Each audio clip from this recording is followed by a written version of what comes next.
Hello everyone, so I am Radhika और आज हम पढ़ने वाले हैं साइंस का एक बहुत ही इंटरेस्टिंग टॉपिक और वो है ह्यूमन डाइजेस्टिव सिस्टम। तो चलिए फटाफट बिना देरी किए समझते हैं ह्यूमन डाइजेस्टिव सिस्टम में क्या क्या पार्ट्स हैं और वो किस तरह से हेल्प करते हैं। तो हम हर एक पार्ट को कंसिडर करते हुए चलेंगे। सबसे पहले तो ये जान लीजिए हमारा जो डाइजेस्टिव सिस्टम है इसमें जो पूरा रास्ता है जहाँ से फूड पास आउट करता है उसे हम क्या बोलते हैं, एलिमेंट्री कैनाल। ओके, हमारे माउथ से लेकर के जहाँ से वेस्ट रिमूव हो रहा है यानी एनस तक जो पूरा रास्ता है इसे बोलते हैं alimentary canal and its approx length is 9 metres. Okay, in adults. तो चलिए देखते हैं एलिमेंट्री कैनाल में कौन कौन से ऑर्गन्स इन्वॉल्व होते हैं, किसका क्या फंक्शन होता है। तो सबसे पहले आपको पता है हम जो फूड इनटेक करते हैं वो कहाँ पहुँचता है, हमारे माउथ में पहुँचता है। ओके, और माउथ के इनसाइड आपको पता है हमारे शरीर में ना हर एक ऑर्गन में अंदर खाली स्पेस है। ठीक है, हर एक जगह पे खाली स्पेसेस हैं जिनमें ऑर्गन्स लोकेटेड हैं। जो हमारे डाइजेस्टिव सिस्टम हो गया या रेस्पिरेटरी सिस्टम हो गया, सबके ऑर्गन्स कहाँ लोकेटेड है, अंदर जो वैकेंट स्पेस है उसमें। तो हमारे माउथ के अंदर जो वैकेंट स्पेस था उसे क्या बोलते हैं, ब्यूकल कैविटी। ब्यूकल कैविटी या इसी के लिए वर्ड यूज़ होता है ओरल कैविटी। चलो देखो, अब ब्यूकल कैविटी के अंदर यहाँ पे 3 चीज़ें प्रेजेंट होती हैं। कौन कौन सी 3 चीज़ें होती हैं, teeth, tongue and salivary gland. Teeth, tongue and salivary gland. Okay, तो सबसे पहले हम टीथ की बात करें तो आपको पता है we are having how many teeths in our set, permanent set. तो कितने टीथ होते हैं हमारे पास, तो we know that we are having 32 teeths and these teeth can be divided in further 4 type. इन दांत को हम क्या कर सकते हैं, 4 कैटेगरी में बांट सकते हैं। कौन कौन सी है वो 4 category, incisors, canines, प्रीमोलार्स and molars. ठीक है, तो सबसे पहले हमने देखा जो हमारे माउथ है, माउथ के अंदर जो स्पेस है उसे कह रहे हैं ब्यूकल कैविटी या ओरल कैविटी। इसके अंदर आ गई 3 चीज़ें, टीथ, टंग और सैलिवरी ग्लैंड। टीथ की बात करें तो incisors, canines, प्रीमोलार्स and molars. Incisor कौन से टीथ होते हैं, जो फ्रंट टीथ हैं जो कटिंग या बाइटिंग में हेल्प करते हैं। तो इंसीजर का फंक्शन क्या है, कटिंग और बाइटिंग ऑफ फूड। कैनाइन्स जो नोकीले दांत होते हैं, यहाँ जस्ट जो हमारा इंसीजर है उसके दोनों तरफ जो नोकीले दांत होते हैं जो हेल्प करते हैं हमें टीयर करने में फूड को। ठीक है, वो क्या हो गए, कैनाइन्स। कैनाइन्स जनरली देखा जाता है जो कार्निवोर्स होते हैं यानी फ्लैश ईटर, उनमें लार्ज होते हैं ताकि वो इजीली एनिमल के फ्लैश को क्या कर सके, टीयर कर सके। तो ये कटिंग और टीयरिंग में कौन हेल्प करता है, कैनाइन्स। और याद रखना है प्रीमोलार और मोलार ये दोनों ही बेटा किस काम आते हैं, च्यूइंग एंड ग्राइंडिंग। यानी जितना भी हम खाने को चबाते हैं, ग्राइंड करते, ग्राइंड यानी उसे एक पेस्ट में कन्वर्ट कर देते हैं, ये सारा काम किसका होता है, प्रीमोलार्स और मोलार्स। ये हेल्प करेंगे च्यूइंग एंड ग्राइंडिंग में। इतनी बात क्लियर। तो मैंने आपको बताया टीथ 4 तरह के हो गए, incisor, canine, premolars and molars. Incisors help in biting of food, canines help in tearing of food, premolars and molars help in chewing यानी चबाना और ग्राइंडिंग यानी उसे पेस्ट में कन्वर्ट कर देना। अब देखो बेटा, दांत क्या कर रहा है, एक तरह से हम कह सकते हैं ये जो टीथ है ये कर रहे हैं फिजिकल डाइजेशन। डाइजेशन मतलब होता क्या है, ब्रेक डाउन। और फिजिकली फूड को तोड़ने का काम कौन कर रहा है, केमिकली तो हमारे शरीर में बहुत सारे केमिकल हैं जो उसको पचाने में, ब्रेक डाउन में हेल्प करते हैं, बट फिजिकली फूड को ब्रेक डाउन करने का काम कौन कर रहा है, टीथ। तो फिजिकल डाइजेशन ऑफ फूड कौन परफॉर्म कर रहा है, टीथ परफॉर्म कर रहा है। अब बात करें टंग की, तो टंग का क्या फंक्शन है ये समझ लो।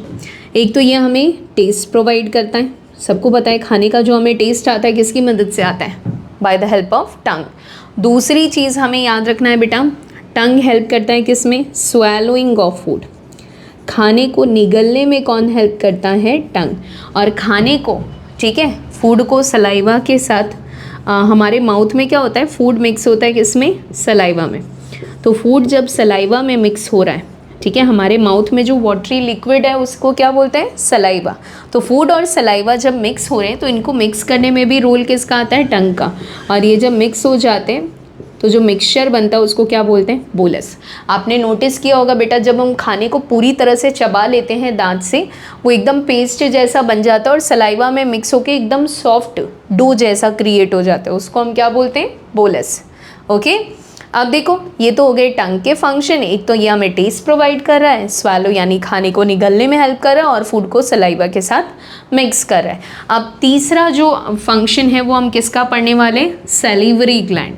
सैलिवरी ग्लैंड क्या है बेटा, एक ऐसा ग्लैंड जो हमारे माउथ में प्रेजेंट होता है। ग्लैंड यानी कोई भी ऐसा ऑर्गन जो कि क्या सिक्रेट करे, केमिकल सब्सटेंस। और ये क्या बनाता है वो समझ लीजिए। अगर सैलिवरी ग्लैंड की बात करें तो बेटा सैलिवरी ग्लैंड बनाता है सलाइवा। सैलिवरी ग्लैंड क्या बनाता है, सलाइवा। सलाइवा एक तरह का वाटरी लिक्विड है, ठीक है, जो हमारे माउथ में प्रेजेंट होता है।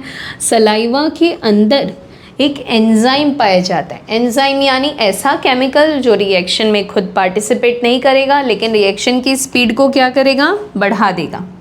तो चलो देखो बेटा,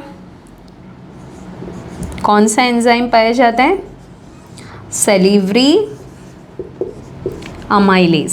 सैलिवरी अमाइलेज क्या करता है, ये हेल्प करता है कार्बोहाइड्रेट्स के डाइजेशन में। डाइजेस्ट कार्बोहाइड्रेट, याद रखना है, हमारे माउथ के अंदर जो लिक्विड है उसको बोलते हैं सलाइवा, ठीक है। सलाइवा के अंदर जो एंजाइम प्रेजेंट है उसको बोलते हैं सैलिवरी अमाइलेज, और ये किस में हेल्प करता है, तो कार्बोहाइड्रेट्स के डाइजेशन में। तो याद रखना है, फिजिकल डाइजेशन हमारे माउथ में हो जाता है और केमिकल डाइजेशन की भी शुरुआत कहाँ हो रही है, माउथ में। किसके डाइजेशन की शुरुआत हो रही है, कार्बोहाइड्रेट की। कौन हेल्प कर रहा है, तो सैलिवरी अमाइलेज। तो ये था माउथ। चलिए मूव करते हैं नेक्स्ट ऑर्गन की तरफ। देखिए बेटा, अगला जो ऑर्गन है सेकेंड, वो है फेरिंक्स। फेरिंक्स किसको बोलते हैं, तो याद रखना है, कॉमन पैसेज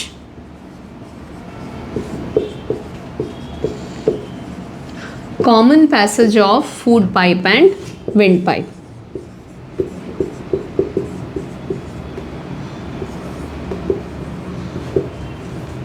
कहने का मतलब जो हमारी विंड पाइप आ रही है हमारे नोज़ के थ्रू होते हुए, और जो फूड पाइप आ रही है हमारे जस्ट माउथ के बाद जो फूड पाइप है, ये दोनों फूड पाइप और विंड पाइप एक प्लेस पे दोनों एक दूसरे से कनेक्टेड होते हैं। तो उनका जो कॉमन पैसेज है, मतलब जहाँ से दोनों एक साथ कनेक्टेड है, उसी पार्ट को हम क्या बोलते हैं, फेरिंक्स, ठीक है। तो सबसे पहले खाना हमने माउथ में लिया, माउथ से टंग ने हेल्प किया स्वैलो करने में, वो पीछे की तरफ जाएगा। खाने को विंड पाइप से, अच्छा एक चीज़ और याद रखना है बेटा, एपिग्लॉटिस। एपिग्लॉटिस का क्या रोल है, तो याद रखिए, एपिग्लॉटिस कह सकते हैं एक तरह से कवर की तरह है जो कि विंड पाइप के ऊपर मौजूद है। आपको पता है आगे क्या होता है, विंड पाइप, और पीछे अंदर की तरफ क्या है, फूड पाइप। तो खाना जब हमारे माउथ से अंदर जा रहा है तो वो किस में एंटर कर सकता है, विंड पाइप में जा सकता है। तो विंड पाइप पे एक कवर की तरह काम करता है एपिग्लॉटिस। ये क्या करता है, खाने को विंड पाइप में नहीं जाने देता, डायरेक्टली खाने को माउथ से कहाँ भेज देता है, फूड पाइप में। ओके, तो ये था एपिग्लॉटिस का रोल। क्या रोल है, तो याद रखना है कि ये रोकता है फूड को कहाँ एंटर करने से, विंड पाइप में, prevents entering of food into wind pipe. अब देखो बेटा, फेरिंक्स के बाद अगला जो हमारा पार्ट है जहाँ पे फूड पहुँचेगा वो है ईसोफेगस। ईसोफेगस किसको बोलते हैं, तो सभी को पता है, फूड पाइप। याद रखना, जो फूड पाइप है उसी को हम क्या बोलते हैं, ईसोफेगस। ईसोफेगस के थ्रू खाना कहाँ पहुँचेगा बेटा, हमारे स्टमक में। तो ईसोफेगस के बारे में हमें एक बात याद रखनी है, वो है पेरिस्टाल्टिक मूवमेंट। पेरिस्टाल्टिक मूवमेंट, ठीक है। ये पेरिस्टाल्टिक मूवमेंट क्या है समझो। हमारी जो फूड पाइप है ना, वो कंटिन्यू क्या होती रहती है, कॉन्ट्रैक्ट यानी सिकुड़ती रहती है, और वापस से रिलैक्स यानी फैलती रहती है। तो ये जो फूड पाइप में कंटिन्यू चलता रहता है, कॉन्ट्रैक्ट और रिलैक्स, कॉन्ट्रैक्ट और रिलैक्स, इसी को हम क्या बोलते हैं, पेरिस्टाल्टिक मूवमेंट। यहाँ पे हम समझते हैं बेटा, जैसे मान लीजिए ये फूड पाइप है, ठीक है। फूड पाइप में ये रहा फूड। अब फूड जहाँ प्रेजेंट है ना बेटा, फूड नीचे कैसे जाएगा, वो तो हो सकता है ना कि ब्लॉकेज क्रिएट हो जाए, तो फूड पाइप में ब्लॉकेज ना क्रिएट हो, इसीलिए फूड पाइप कंटिन्यू क्या होता रहता है, कॉन्ट्रैक्ट और रिलैक्स। अब जैसे मान लो ये वाला हिस्सा क्या हो गया, कॉन्ट्रैक्ट हो गया।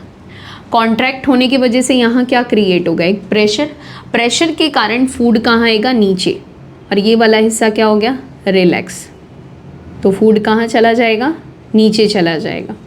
ठीक है, इसी तरह से कंटिन्यू ये जो हमारा फूड पाइप है, फिर देखो यहाँ पे क्या हो जाएगा, कॉन्ट्रैक्ट, यहाँ जब फूड पहुँचेगा, ओके, और फिर नीचे वाला हिस्सा क्या हो जाएगा, रिलैक्स। इस तरह से कंटिन्यू हमारी जो फूड पाइप है वो कॉन्ट्रैक्ट रिलैक्स होती रहती है, ताकि खाना इजीली कहाँ पहुँच जाए, फूड पाइप से होते हुए स्टमक में।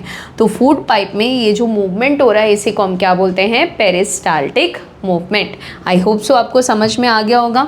अब ईसोफेगस के बाद फूड जहाँ पहुँचेगा वो क्या, कौन सा पार्ट है, स्टमक। तो इस स्टमक की अगर हम बात करें तो ये एक जे शेप्ड ऑर्गन है, जे शेप्ड ऑर्गन कहाँ लोकेटेड होता है, तो एब्डोमिनल कैविटी में। आपको पता है ये चेस्ट कैविटी हो गया, चेस्ट कैविटी के नीचे जो कैविटी होती है डायफ्राम के जस्ट बाद, उसे हम क्या बोलते हैं, एब्डोमिनल कैविटी।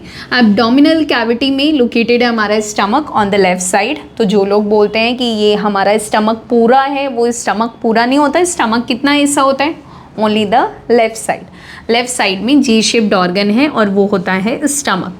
स्टमक की अगर हम बात करें तो इसमें 3 चीज़ें हमें पता होनी चाहिए। कौन कौन सी, एक तो HCl यानी कि हाइड्रोक्लोरिक एसिड, दूसरा हमें पता होना चाहिए म्यूकस, और तीसरा हमें पता होना चाहिए एंजाइम पेप्सिन। Enzyme pepsin. तो देखो बेटा, तीनों का फंक्शन समझेंगे। सबसे पहले आपको पता है HCl यानी क्या, हाइड्रोक्लोरिक एसिड। अब आप बोलोगे हमारे स्टमक में ही एसिड है। एसिड तो हमें बाहर भी बोला जाता है कि टच नहीं करनी, ये कोरोसिव होता है नेचर में, इसके कारण हमें किसी भी तरह की इंजरी आ सकती है, चोट लग सकती है। तो यहाँ पे पेट में एसिड है तो वो क्या हमारे पेट को, स्टमक की वॉल को नुकसान नहीं करेगा, ऑफकोर्स करेगा। इसीलिए तो एक प्रोटेक्टिव लेयर लगी है। ठीक है, म्यूकस क्या है, प्रोटेक्टिव लेयर, ये किसके अगेंस्ट प्रोटेक्ट करता है, तो protects against HCl। Hydrochloric acid हमारे स्टमक के वॉल के कांटेक्ट में ना आ जाए, उसके सेल्स के कांटेक्ट में ना आ जाए, इसीलिए स्टमक में अंदर की तरफ एक पूरी प्रोटेक्टिव लेयर लगी है, वो उसी को हम क्या बोलते हैं, म्यूकस। ये किसके अगेंस्ट हमें प्रोटेक्ट करता है, HCl के अगेंस्ट। ओके, अब अगर HCl की बात करें, HCl क्यों प्रेजेंट है, तो एक तो ये खाने में प्रेजेंट जो जर्म्स होंगे उनको मारकर ख़त्म कर देगा, और दूसरा ये क्या करता है, एक्टिवेट्स एंजाइम पेप्सिन। यानी देखो बेटा, एक्टिवेट्स एंजाइम पेप्सिन का मतलब क्या है, ये जो एंजाइम पेप्सिन है ये अपना काम तब तक शुरू नहीं करता जब तक कि HCl प्रेजेंट ना हो। जैसे आप टीचर के डांटने के बिना कभी चैप्टर याद नहीं करते ना, होमवर्क नहीं करते, इसी तरह से HCl के प्रेजेंस के बिना कभी पेप्सिन अपना काम शुरू नहीं करता। और अगर बात करें पेप्सिन की तो इसका क्या फंक्शन है, तो याद रखिए डाइजेस्ट प्रोटीन। पेप्सिन किस में हेल्प करेगा, प्रोटीन डाइजेस्ट करने में। क्लियर, यहाँ तक समझ में आ गया। स्टमक के बाद अब जो फूड हमारा एंटर करेगा वो किस में जाएगा, अब हम पढ़ेंगे स्मॉल इंटेस्टाइन। हमें पता है स्टमक के बाद फूड एंटर होता है स्मॉल इंटेस्टाइन में।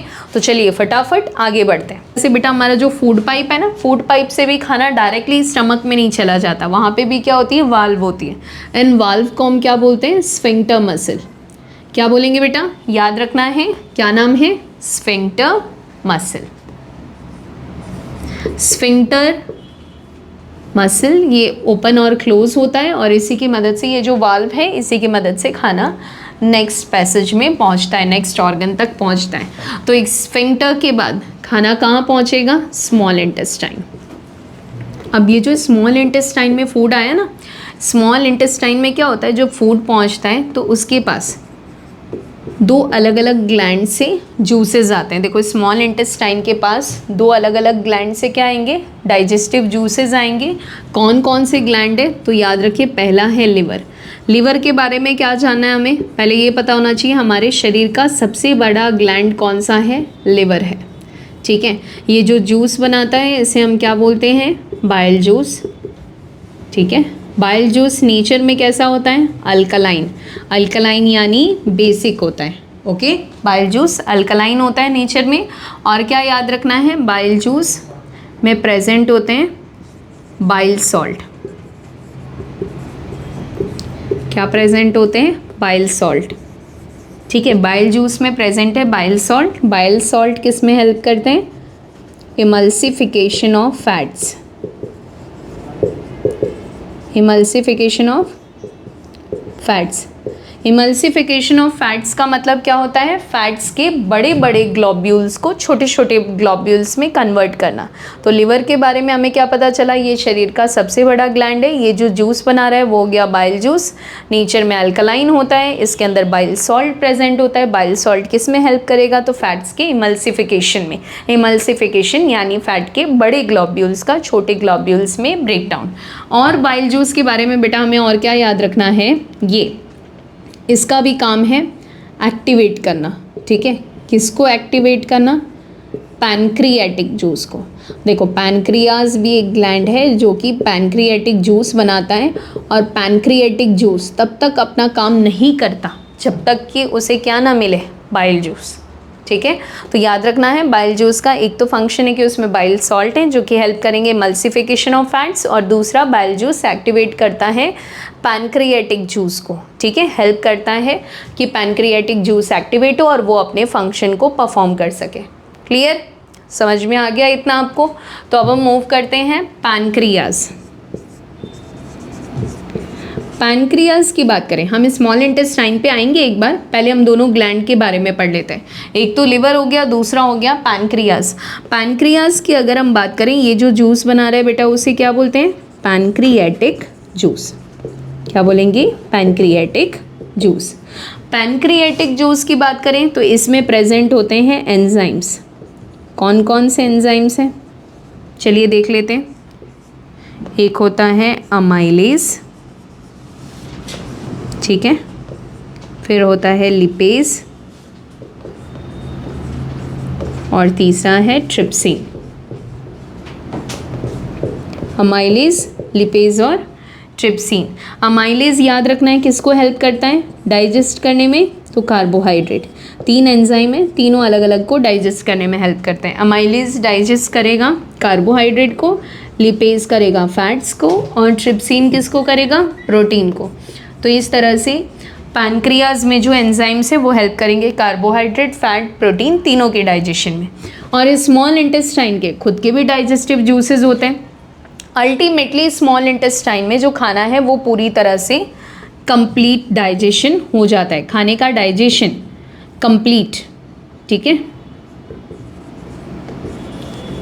खाने का डाइजेशन जो है वो कंप्लीट कहाँ पे होता है? स्मॉल इंटेस्टाइन में। Okay, digestion gets completed. अब हम पढ़ेंगे किसके बारे में? विलाय। वो किस तरह से हेल्प कर रहे हैं जो हमारा डाइजेस्टेड फूड है उसको एब्जॉर्ब करके आगे ट्रांसपोर्ट करने में। फिर जो बचा हुआ फूड है उसका क्या होगा वो हम देखेंगे। अच्छा, ये तो पता है ना, हम जितना खाना खाते हैं पूरा का पूरा हमारा शरीर उसको यूज़ नहीं कर लेता, कुछ पार्ट एज वेस्ट बच जाता है, उसका क्या होगा? चलिए पढ़ते हैं। तो सबसे पहले तो ये समझिए, स्मॉल इंटेस्टाइन में फिंगर लाइक स्ट्रक्चर्स हैं। ठीक है, छोटे छोटे एकदम स्ट्रक्चर्स होते हैं, फिंगर लाइक स्ट्रक्चर्स। इन्हें हम क्या बोलते हैं? विलाय।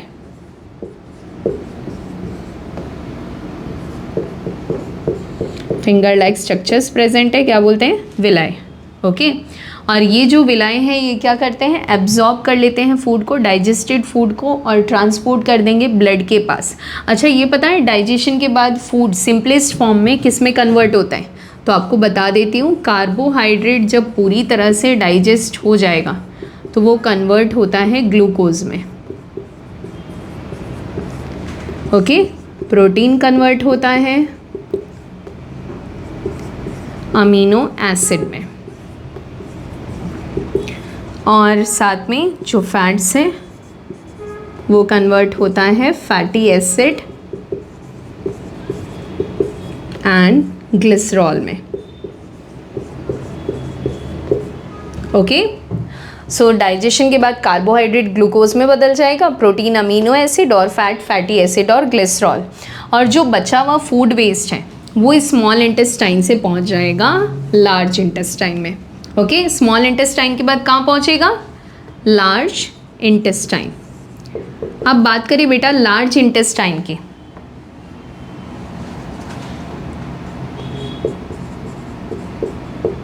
लार्ज इंटेस्टाइन के पास क्या होता है वो देखिए। यहाँ पे इसके पास भी विलाय होते हैं, फिंगर लाइक स्ट्रक्चर हैं, जो कि क्या करेंगे, एक्स्ट्रा जो भी वाटर होगा, ठीक है, उस वेस्ट में जितना भी एक्स्ट्रा वाटर होगा वो सारा एब्जॉर्ब कर लेंगे। बचेगा लास्ट में हमारा क्या, सॉलिड या सेमी सॉलिड वेस्ट। उस सेमी सॉलिड वेस्ट को क्या बोलते हैं, सॉलिड वेस्ट को फीसेस। वो जाएंगे लार्ज इंटेस्टाइन से कहाँ, नेक्स्ट ऑर्गन आता है रेक्टम, ठीक है। रेक्टम का काम क्या है, स्टोर्स फीसेस। फीसेस हमारे टेम्परेरी लार्ज इंटेस्टाइन के बाद कहाँ स्टोर होते हैं, रेक्टम में, और रेक्टम के बाद कहाँ पहुँचता है ये वेस्ट, एनस। एनस के थ्रू क्या हो जाएगा, रिमूव हो जाएगा क्या, फीसेस। एनएस के थ्रू फीसेस पास आउट हो जाएगा, बाहर निकल जाएगा।